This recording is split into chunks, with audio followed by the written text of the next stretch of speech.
What up? What up? What up? You like that shit?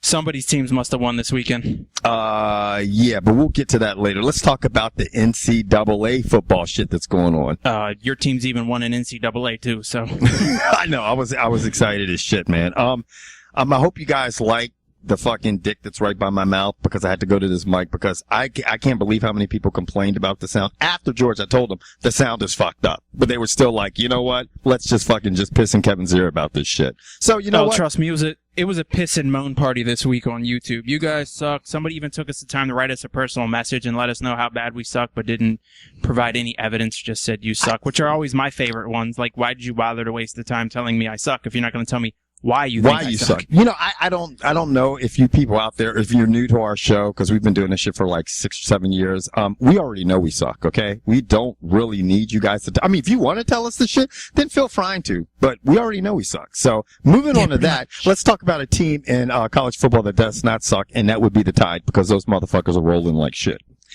Yeah, and it gets even easier because they play at home next week versus Georgia State. Yeah, so they're going to I said Georgia State. The spread in that's going to be, what, 50? Yeah, I'm waiting to see what Vegas is. But you know what's funny? It might not be that crazy, man, because like we talked about last week, Saban does not run the score up crazy compared to some of these other coaches. He's like, okay. No, because he gets his kids out because he knows he's going to need them down the road. But that doesn't mean his third stringers would be started. I mean, the guys he's recruiting right now in high school would start at Georgia State right now. Oh, yeah, without a fucking doubt, man. I mean, he's, you know, Bama just and looks they pitched fucking the good. shutout. They didn't even give up any points last week, did they? No, it was 25-0. Yeah, and Ole Miss was supposed to present a threat. I was one of the people that said that. I was like, you know what? I think this could be, a squirrely game for Alabama, but, it wasn't even close to that. Same thing with Oregon. Oregon just rolled over Cal 55-16. And Clemson, same thing for them. Against a ACC opponent in Wake Forest, they just crushed those Bamas 56-7. And then it got kind of interesting as you're moving through the top 25. And that's because Wisconsin came to Ohio State, and they gave them a little bit of a battle. Obviously, I mean, it's, and we said that. At kickoff? Oh, yeah, that shit was nasty. Hello? Yeah, that kid Braxton Miller's got a cannon. I hope sometime between now and the NFL draft, he learns how to take a little bit of steam off those things, because that man throws laser beams. He throws those balls so fucking hard. I'm like, you got to take some shit off of those fuckers, because you're going to take somebody's fucking hand off, because that's just like a 38. Yeah, dude, but I mean, very effective. They gave up, I mean, I can't believe Wisconsin gave up that garbage touchdown going into the half, but right. It looks like Ohio State's obviously the team to beat out of the Big Ten, but it's going to be interesting. Maybe we'll have a log jam and the possibility of 4 unbeaten teams. I mean, it could be, man. I mean, we'll see what happens. I mean, they don't really it doesn't seem like there's anybody that can test Ohio State, possibly Northwestern. I mean, and then the Pac-10 and that's funny because next week Ohio State travels to Northwestern, so that's number 4 versus number 16. To me, that's the game. I think if they can get through that game, I think they can run the table. I really do. Smooth sailing from there. Huh? A little bit of smooth sailing from there. Pretty smooth sailing, shorty. Like the America's Cup, the Mugs came back and took that shit. But that's another story. Oh, Jesus. Stanford 55-17 over Washington State. Stanford actually is ranked 5th in the country. They're looking pretty good. They're kind of one of these teams that a lot of people are not talking about. But since new dude took over as the coach after Harbaugh jetted for the NFL, he looks good, man. Well, Stanford plays at home next week, and they have to host Washington, where if anyone's paid any attention to Washington, they've been the doormat. But I'm pretty sure Washington's undefeated now, and they're ranked 15th in the country, and they're going to be coming to Stanford. So Stanford better be ready to play. Yeah, Stanford better be ready to play. In the SEC, the big game, obviously, this week, unfortunately for George, was LSU versus Georgia. And that shit was terrible. I am going to be the first one to say I got to take my foot out of my mouth because I thought for sure LSU would. I thought Georgia was a little overrated. And I made a major mistake in that because Georgia definitely played some ball. And LSU looked great too, but Georgia just looked a little bit better at home. And it's hard to go into Georgia and beat them. But one team that had done it in the past was LSU. And I just figured that Les Miles would have those boys ready to go in there and kick some ass, but it did not exactly turn out that way. It was a good game all the way through, though. Don't worry, because LSU has to play Mississippi State, and then they have to play at Florida. So it's not. I mean, they get a couple. Yeah, okay, come on, man. It's Georgia plays at Tennessee. I don't. You know, the SEC schedule is just nuts for some of these schools. To me, it's just like, who made this? Yeah, especially when you're sitting on LSU's side of the conference. I mean, I just think it's a little bit tougher over there. I tell you who's happy about that is Clemson, because obviously Clemson gave Georgia a loss at the beginning of the season, and now Georgia's seems like they're just getting it done, which is making Clemson look that much better.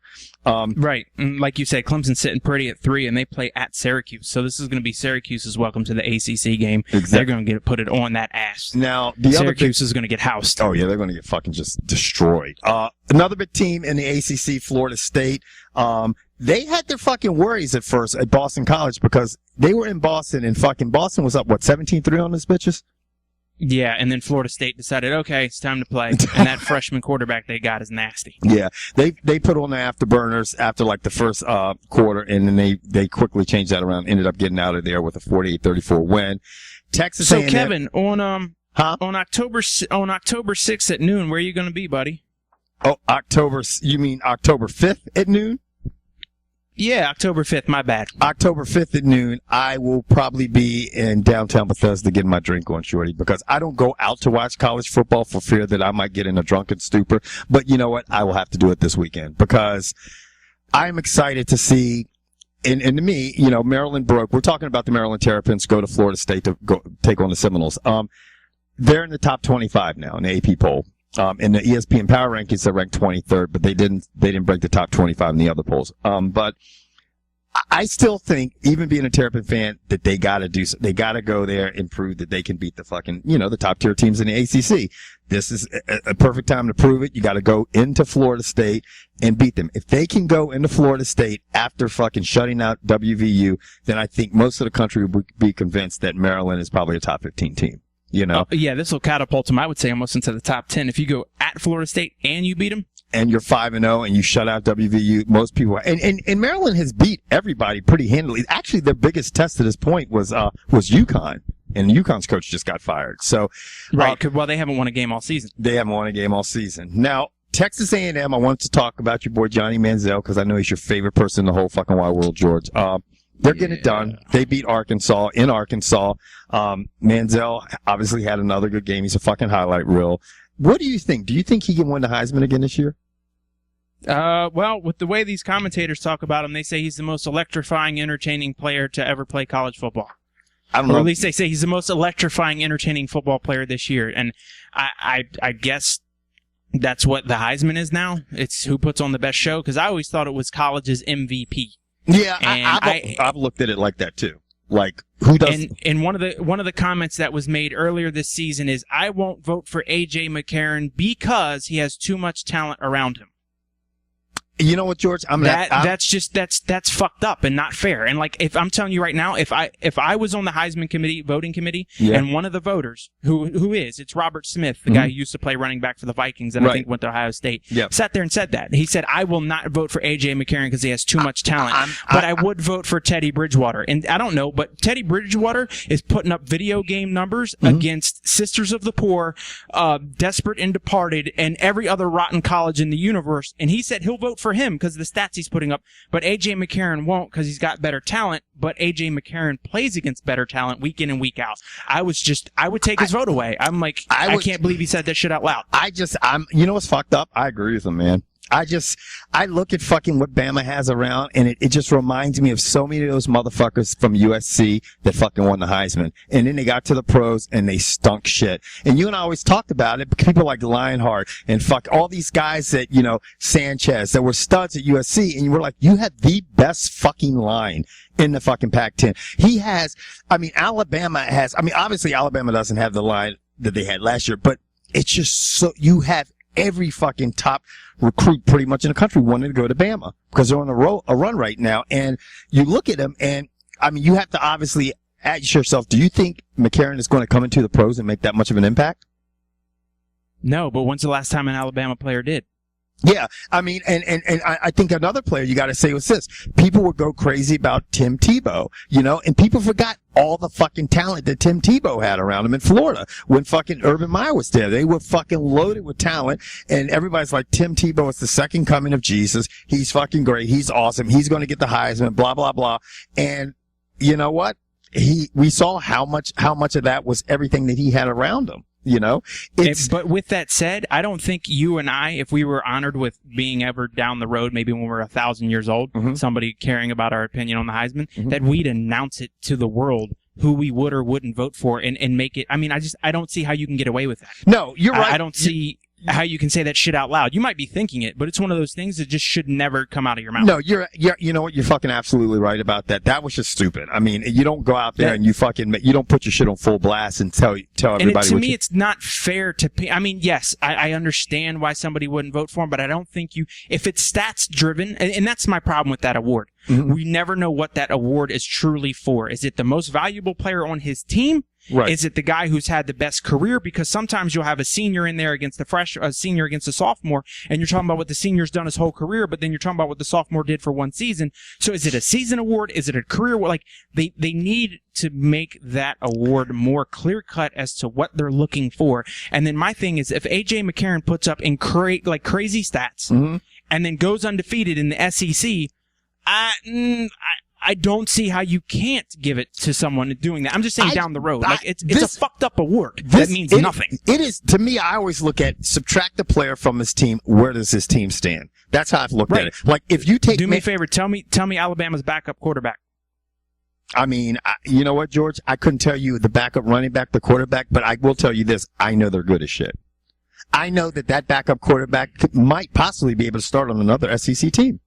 They're fucking good. I mean, from what we were told, the backup quarterback in Florida is better, and they will officially run the table as they struggled with Kentucky. Right. I mean, but you see that. But I think if you take Manziel away from A&M, what do you have? I would say a really good quarterback backing him up because they're in the SEC. I mean, you're not going to have a Johnny Manziel. That's unrealistic. I mean, but you have a quarterback who can probably win 8 college games? Yeah. Yeah, but I just think that Manziel is more Texas A&M needs Johnny Manziel more than Alabama needs McCarron. I think that. Well, according to the commentators, football needs Johnny Manziel. The fucker made the cover of Time magazine. When was the last time anyone did that in college football? Dude, he's the great. Tim Tebow didn't even make that motherfucker. People can't take this the wrong way, but he's the great white hope, dude. I mean, you see a guy that's, you see pocket quarterbacks, and you and I were said we were going to do a video on this, and that's to come later on, but he is a kind of guy that he is a playmaker. There's shit where he gets out and he scrambles and he lets that ball go. And you know what, George, you said some of the shit is lucky. Absolutely. But the problem is defenses freak the fuck out. They're like, what is this squirrely motherfucker going to do? So they have to be accountable for shit. And he makes them say, you know what? If we fucking bite on this, if we don't do this, he's going to fucking break loose or he's going to fucking burn us with a long pass. And so he is a highlight reel. I mean, you can't take that away. And I'm not taking anything away from the kid's talent, but when you roll and throw these hopes and prayers up into the end zone, it's not always going to pay off. No, it's not. And somebody will get him, but the problem is, will they get him at the college level? And he's so fucking young, and all of a sudden, if you're a fucking high school recruit, okay, now all of a sudden somebody says, their coach comes in there, someone comes in there and says, hey, we got Johnny Manziel for another year and stuff like this. You could be running behind him. You could be playing with him. People are like, we're going to have national coverage. Now all of a sudden, this kid helps you recruit. And now all of a sudden, and you know what? I might be eating some crow and tipping my hat to the young man come November 23rd, but until then, yeah. I just think he's had a really lucky season up to this point with these rolling back and just heaving the ball up into the middle, because he did it again this past week. Yeah. He rolled out and just heaved the ball into the middle of the end zone, and his receiver outbodied him. Because my thing is, how would that translate to the next level? It's not. I really don't think at this point in time his game can't translate to the next level. Now, that kind of game is not going to, we know that's not going to work in the NFL because you're not as fast as Vic. You're not fucking 6'3" or 6'4". You're not, you know what I'm saying? You see someone who was big as shit that could do that, like Cam Newton, and he's struggling. You know what I'm saying? You see when all of a sudden RG3, they take away the read option, you see he's struggling. So it's not going to necessarily translate to the next level, but right now in college where you get judged. Oh yeah, he's great. Yeah. And he's a great college football player, just like Tommy Frazier, just like those system quarterbacks that came out of Nebraska, yep. Just like those kids that came out of USC. But Eric, I mean, they were great. They ran the option better than probably anyone I've ever seen run it. I mean, right. And I'm young, so I'm not like you. I didn't watch TV in black and white, so I don't know what they look like with the leather helmets and the rock football. I'm not joning them, pointing out the obvious, but I trying to say I had a don't know if Jesus there's Christ any starter other, jacket and shit. Are there any other teams you want to talk on in the top 25 before we get to what could possibly be the biggest news in the NC2As this season so far? Roll through quick. I think one of the shockers was West Virginia being not ranked and skunked out by Maryland, ended up beating Oklahoma State 30-21. South Carolina had a scare against Central Florida. I think that freaked people out. Notre Dame lost, which you and I both thought would happen. They're out of the top 25 like they should be out of the top 25. Miami, who a lot of people are talking about, sitting at 15th in the country, just destroyed South Florida. And then, like you said, Washington's undefeated. They beat Arizona. Florida squeaked one past by Kentucky. And, Fresno. So it's Louisville. Louisville's still undefeated, and they're coming to Philadelphia this weekend. Yeah, to play at Temple. And this is the thing I want to talk to people about. A couple people are like, how's Maryland ranked? I'm going to tell you why Maryland is ranked. Because what they did against West Virginia and the fact that Fresno State is ranked, okay? Fresno State is ranked. And it's ranked higher than Maryland right now. And they almost lost to Hawaii, who has not won a game. They beat Hawaii 42-37. Hawaii has not won a fucking game this season. We know who Fresno State plays against. It's the same thing as Boise State. You know what I mean? So, couldn't you compare Hawaii to Connecticut then? You can compare.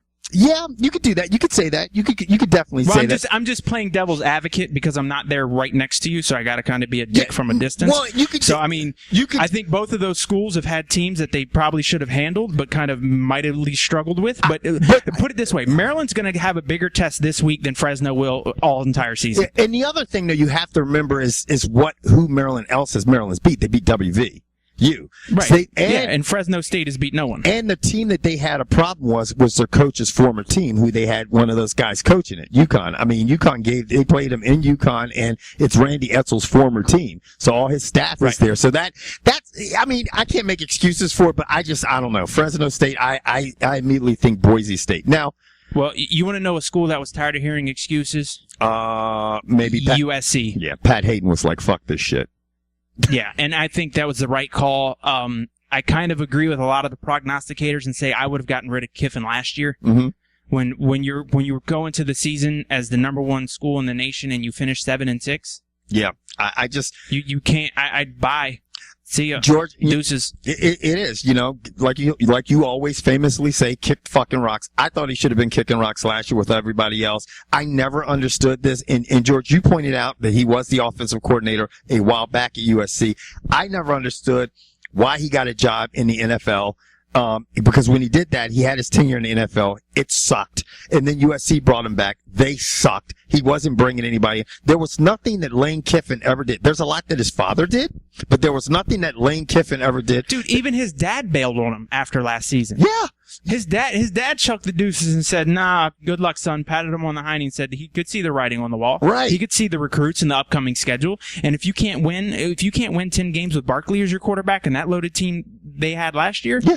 I mean, what are you going to do? I mean, look what he's done this year. Yeah. He shit the bed routinely. Gave up 62 points. Are you serious? 62 points to Arizona State. 62 they dropped on those Bama shorties. I'd fire him and his whole fucking staff. That's a basketball game. That's a fucking basketball score. I might just cancel the program for the rest of the year, but they make too much money, even being as shitty as they are this year. And it sucks because they used to be the bride of the ball, and now it's just, no. Yeah, then no. I mean, and the thing that sucks and is scary for USC is Oregon is getting all the fucking ink the last couple of years, and Stanford's getting a lot. Do me this one. When was the last time USC had a recruiting class out of the top 40? Oh, I can't even remember, dude. I mean, the class they have coming in puts them out of the top 40. Yeah. This guy can't even fucking recruit. How hard is dude, all you need to do is show up and be like, I'm Lane Kiffin, I'm the head coach of USC. Do you want to come or not? No, you don't. And then just go next door, knock on the next kid's door and be like, okay, cool. Now let me ask you that's how hard it should be recruit at USC. Now let me ask you something. Did they have some issues like they had some violations, didn't they? Yeah, Reggie Tush. Yeah. Reggie Tush sold him up a river. He said, fuck it, take my Heisman, bitches, I'm getting paid millions. Right, he's like, fuck it. I don't know what's next for Lane Kiffin. I'm just sick of people riding their daddy's name. And some people might think I'm stretching that, but I saw that. I told you, obviously, with the Chavez fight this weekend where he fucking got his ass kicked in boxing. I know it's a completely different sport, everybody, but if you read about it, or if you haven't read about it, go read about it, because it's an example of somebody writing their family fucking name and getting their asses kicked and not being able to deliver the job in their sport, and they get credibility for it. Like they gave that fight to fucking Chavez, just like they were giving these jobs to Kiffin, and he hadn't proved himself, in my opinion, where there's a lot of other more worthy candidates getting overlooked. Now, before we move on to the NFL, okay, for all 5 of you monkeys who are watching this college video and you just watch it on repeat, go ahead and tell us who you would want to see coach USC next. Yes. Tell us who you guys would want to see coach USC. Now, let's talk about some NFL football. But oh fuck, do we have to? But first, okay, we have a winner, okay, in our giveaway, okay? And George and I came to this decision because there were a lot of great comments and stuff, but there were 2 guys in particular that when we said we were going to do the video, remember? And everybody's like, they're not doing video responses. These guys were like, fuck this. We're going to find a way to get these guys the video. And they still got us the video. One of these guys not only got us a video, but he left some funny comments, and he's been a fan forever. And George, will you please say his name? I didn't hear. You just blanked out. I just blanked out? Yeah. Oh, I said, and the one guy who we decided won the contest, we said, he sent us a video, he made a comment, he's been a fan for a long time, and I said, George, will you kindly say his name? Oh, Mr. Jones. Cedric, you are the winner, brother. And we're going to send you that shit because we felt like your shit was so busted, and you made the best reason to fucking... We felt sorry for your ass, right? We're not going to front, are we, George? Nope. You fucking won that shit. We're calling the Eton Corporation, having them ship you one of the Ruckus XLs out. Congratulations. And thanks for everybody for participating. We'll have another contest coming up soon, and we'll let you clue you guys into what that's going to be. Now, let's go on to the NFL. I'm done. Have a nice evening. Kevin, you can take this shit home. That is quite possibly one of the most embarrassing displays of an attempt at an athletic sport I have ever seen. And I'm gonna tell you straight up when I knew it was over. All right, so the Eagles go 3-and-out on their first possession. Not too terribly surprised. We're talking about the Broncos and Eagles. Obviously, I don't think you didn't need to preface that shit. They know exactly what the fuck I'm talking about. Real quick, for Peyton Manning. Peyton Manning drops back on his first pass, and I shit you not, I went 1 Mississippi, 2 Mississippi, 3 Mississippi. That Bama ordered a tall latte from Starbucks. The barista brought it to him. I counted 5 Mississippi before that asshole decided to throw. He scanned the entire field twice and then threw back to the right. I was like, game over. And it was just 1 completion because 4 plays later, those assholes were in the end zone. Yeah. And the other thing, while I'm continuing this rant, and Kevin's not going to get a chance to talk, everyone's talking about this high-powered offense from the Eagles and how many plays they're going to run. Why don't you assholes get on the brakes real quick and look at how many plays Denver's running? That asshole has 15 touchdowns in the first 4 games. He just broke an NFL record. That motherfucker has more NFL records. And for all you dicks who want to pick Tom Brady, go holler at Rodney Harrison real quick and see who he thinks the best quarterback he's ever played against is, and then get back to me. Yeah, that's 16 touchdowns with no interceptions. And if you were watching, some of the commentators last night talking about this offense, they said it's only going to get worse. And why it's going to get worse? Because he's just developing and getting in sync with these receivers. Kevin means worse for the defenses, not worse for Denver. It's going to get worse for the defenses, I mean, and the problem is, if you watch that game, Philly hung for a little while. They did. They hung. But the problem is when you're running that many fucking plays, especially when you're playing in Mile High, okay, that fast, you're going to start getting tired. And you just see everybody starting to get tired, and Manning is just fucking firing. He's got you running. They had 3 80-yard drives. And the crazy thing about a couple of those drives, it was never a third down. 1, 2, bam. 1, 2, bam. 1, 2, bam, touchdown, bitches. All right, damn it, move on. Shit, we don't need to discuss that shit anymore. Oh, sorry.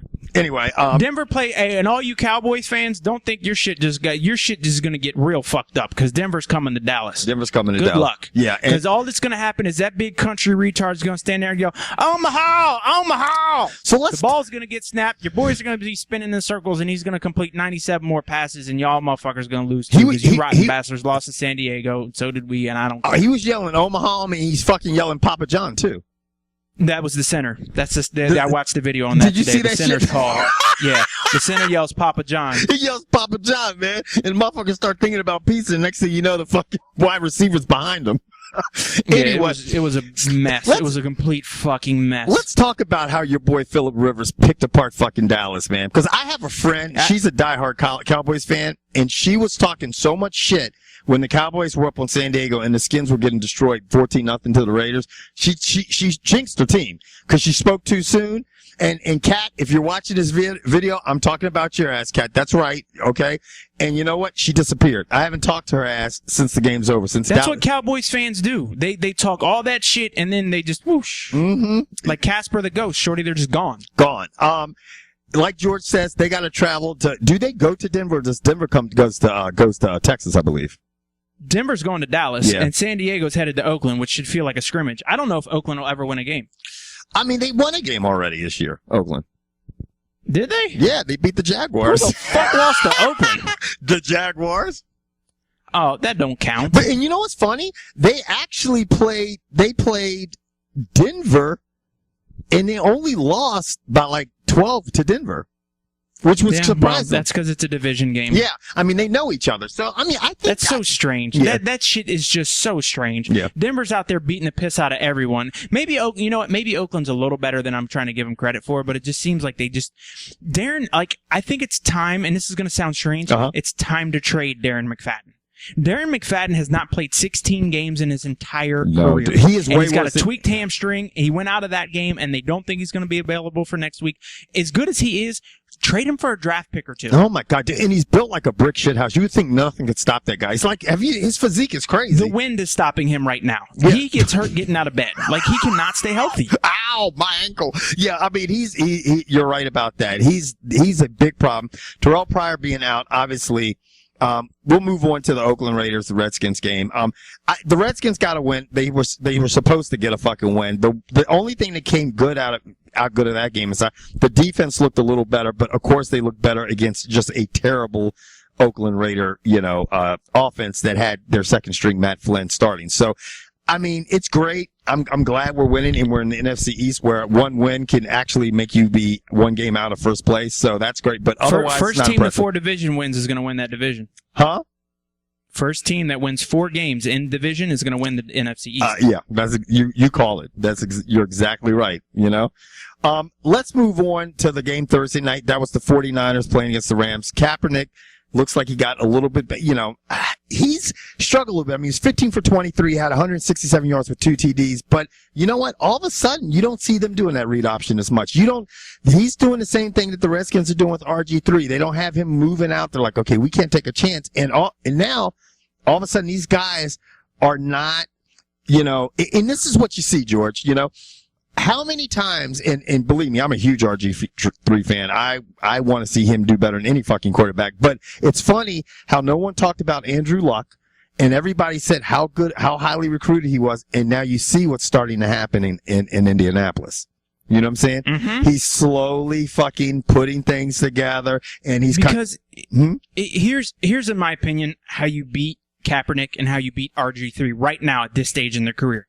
You zone them. Yep. You keep them in between the tackles, and you let them try to beat you with their arms. Yep. Because right now, they don't have the most touch. They don't do well on that 10-yard crossing. They don't do well on that 15-yard out, where it takes a little bit of finesse and a little bit of touch. Kaepernick and RG3 just don't have it right now. Yeah. This is why Andrew Luck coming into the league was considered to be a more complete quarterback, because he can make, in my opinion, there's not a throw on the field he can't make. He can't make. I'm going to tell you a throw on the field that somebody couldn't make, and that was a fucking, a throw to one of his own receivers, and that was fucking Joe Flacco, shorty. Cause he threw to the fucking Bills, fucking cornerbacks. He threw to the Bills defensive backs all fucking day. 5 fucking INTs. 5 picks, dude. I mean, that, when you see that, and there's been some issues. I mean, Did he complete 50% of his passes? Yeah, and he passed for 347 fucking yards. But only 2 DDs with 5 fucking picks, man. I mean, well, and the thing is I think Ray Lewis nailed it. There is no leadership on that team. I don't know who the leader is. I don't know if Terrell Suggs is trying to step up and do it, but Joe Flacco is not going to do it. Nope. They got players getting smacked in the head with champagne bottles on a slut bus. Yep. I mean, why are you? I think didn't they lose that game or they barely scraped by? No, last week they dominated a game. I don't think anyone expected them to. And then. You know what? And I'm sorry I'm going to cut you off, George, but I got to say this. For all you people who fucking hate on Ray Lewis, you know what I'm saying, or don't like him, and I can understand, hey, fine, you're entitled to it, but a lot of Steelers fans don't like Ray Lewis, and they're like, he's overrated. No, he isn't. You know, it's because what he did for so long and so consistently and what he brought to that locker room, that's why he's a Hall of Famer. That's why he's so fucking good. Look at that leadership being gone, him and Ed Reed gone, and now look at what the fucking fucking Ravens are so unpredictable. You don't know what to expect. They're hot and fucking cold as shit. You know? Yeah. What about the Browns? The Browns are on fire after getting rid of Richardson, which is nuts. I mean, but now we get to see them Thursday. I mean, I don't know how great this is going to be, but Buffalo travels to Cleveland on Thursday night. I guess everyone gets a turn on TV. But the game I'm most interested in seeing next week is the 1:00 affair with Detroit headed to Green Bay, because with the way Detroit's playing right now, they're going to get to that thugging and bugging quarterback that the Green Bay has. I mean, and Reggie Tush was on fire this past week. 18 fucking carries for 139 yards and a touchdown, dude. That motherfucker was. Didn't he have like 173 all-purpose yards? Didn't he get on some catches too? Yeah, he got catches. Yeah. I mean, but that's just on the ground. I mean, when's the last time you saw Bush? Had Reggie Bush ever carried for 139 yards in his career? Because he's always kind of been like a Marshall Faulk. He catches and rushes. You know, but I think they were playing against Oregon last time he did that. Yeah.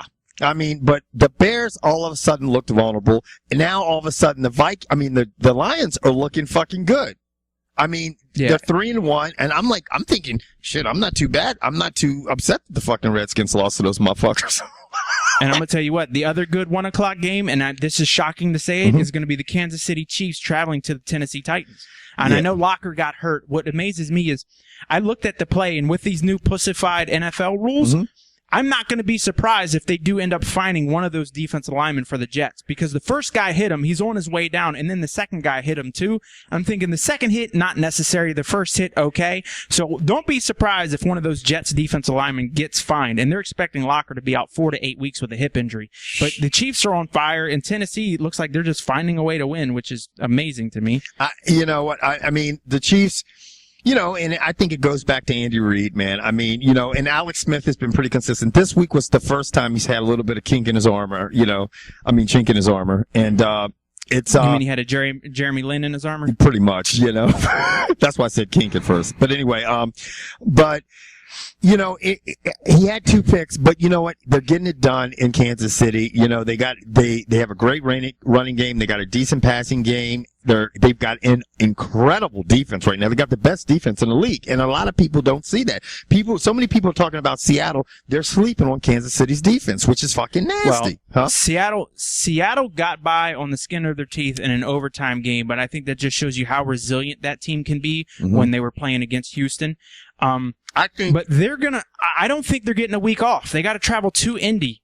And I mean, I understand Sherman's good and the other corner's good and they got good safeties, but with Trent Richardson in there, now they got a running back they're going to have to respect. They're not going to be able to put 8 guys in the box, and you're not going to be able to play back in a nickel either. They're going to have to come up with some hybrid coverage that can still come up and support the run. Seattle's going to have their hands full this week. Seattle's going to have their hands full, and I'm not going to discredit their win. They're probably the best team in the NFC without a doubt. But you know what? I think Houston lost that game more than Seattle won that game. I mean, bad decision on Matt Schwab. He's famous for doing that shit. Them letting up. You know, they had them, and if they had kept putting on the steam, they could have fucking got some shit done and you know, left that game with a win. But you know what? Seattle does not do too well coming east. I mean, I understand they beat Washington last year in the playoffs in Washington, but this season they tend to take a little while to get the engine going. They're not out there stepping on the pedal. And Russell Wilson looked human in almost that entire game. He did not look impressive. He's looked very human this year. He doesn't have a tremendous amount of yards. I think the whole year he might have like 800 yards passing, maybe a little bit more. He doesn't have a lot of yards passing. The defense is what's doing it for him. And you know, I mean, you know, the bottom line is we saw that happen with Baltimore. You know, Trent Dilfer in Baltimore, that can be done. And I think, you know, obviously Russell Wilson is a much better quarterback or has more potential than Trent Dilfer did. But, if you got a stingy ass defense like that, you don't have to do it crazy a lot, and the perfect example of that's the Steelers. I mean, Big Ben is that they're one of the worst teams in the fucking league. I can't believe it. I really can't. Well, and it's amazing because he's even come out and said it. Yeah. He said, we're the worst. Yeah. But, I mean, they kind of resurrected their running game, but the Steelers just they don't look like the Steelers. Not on the defensive side, not on the offensive side. They are struggling. I mean, this is the thing, man. It's kind of like what the Redskins are. People are like, oh, the offense. I'm like, guys, your defense, everybody so forgets about the Steelers defense because the Steelers defense has been the best defensive team for years, always in the top 5. Just LeBeau's just always had such a great defense. Now, when you're giving up 34 after going to London, they get a week off, so they got a week to get their shit together and listen to Tomlin scream and yell at them for an extra week. Another game which was not a lot of significance featured the Cardinals going to Tampa, and they squeak one out against the Buccaneers. They almost lost that shit. The Colts obviously just housed Jaguar. Everybody's just fucking basically ass raping the Jaguars. Well, the Jacksonville might be able to get their first win. They're going to St. Louis, which would be entertaining. That is surprising to me because St. Louis is a big surprise to me because I thought they would be a much better team. They just are struggling. I mean, Dallas beat the shit out of them last week. They're just struggling. Another team that's starting to struggle now, and you're seeing the play, and I think it's because of that young quarterback play, is the Jets. I mean, the Titans, like you said, had their way with them, but I mean, Geno Smith is just struggling, man. Mm-hmm. Now, last night's game, and we won't obviously get a chance to talk about, we're filming before the Monday night game tonight, between the Dolphins and the Saints, but the Patriots, I'm going to have to take my fucking foot out of my mouth again, dude, because Tom Brady's finding a way to get it. But I did say this, George, if Brady gets past, gets an opportunity to gel up with these receivers and everything, then it's going to be hard for these other opponents in the AFC East and in the AFC because he's a winner. He's competitive as shit. And I thought they would have probably been 2-2 at this point in time in the season. And for them to go into Atlanta and get the win, that's fucking impressive to me. Yeah, I think that's more disappointing on Atlanta. I mean, I thought last year was supposed to be Atlanta's year. So this year, I don't know what they're doing. They're not playing well at home. I don't understand that. And Tony Gonzalez is like, I came back for this shit. Yeah, and Vince Wilfork is gone for the year. He tore his Achilles, so that's a huge problem for the New England defense. But they'll find another player and they'll plug him in and they'll find something. But what is up with Matt Ryan? I mean, this kid's got a name called Matty Ice, but all he does is melt. I know, dude. There's nothing cool about that kid. He needs to come up with like Matt Slushy Ice or something because that motherfucker is not that ice. I'm telling you, man. Now let me ask you this, okay? For next week, okay? You got next week's schedule in front of you? I had it, but I thought we were done. So go ahead. Okay. I'll get it. What are your 2 upsets? I think if you call it an upset, I think Detroit's going to beat Green Bay in Green Bay, and I don't think there could be a bigger upset. But so that's one. I think Green Bay is going to lose to Detroit, and I think the other one is going to be, I don't even know if this would be considered an upset, but I think Miami's going to beat Baltimore. Mm-hmm. And I think upset-wise, I bet Seattle's favorite. I bet Indy beats Seattle. You think what now? I think I'm taking one road team to win, which is Detroit over Green Bay, and then I'm taking Indianapolis to beat Seattle. Okay, I'm going to take the Raiders beating the Chargers. You are out of your cotton picking mind. I'm going to take the Raiders beating the Chargers, and I'm also going to take the Bengals beating the Patriots.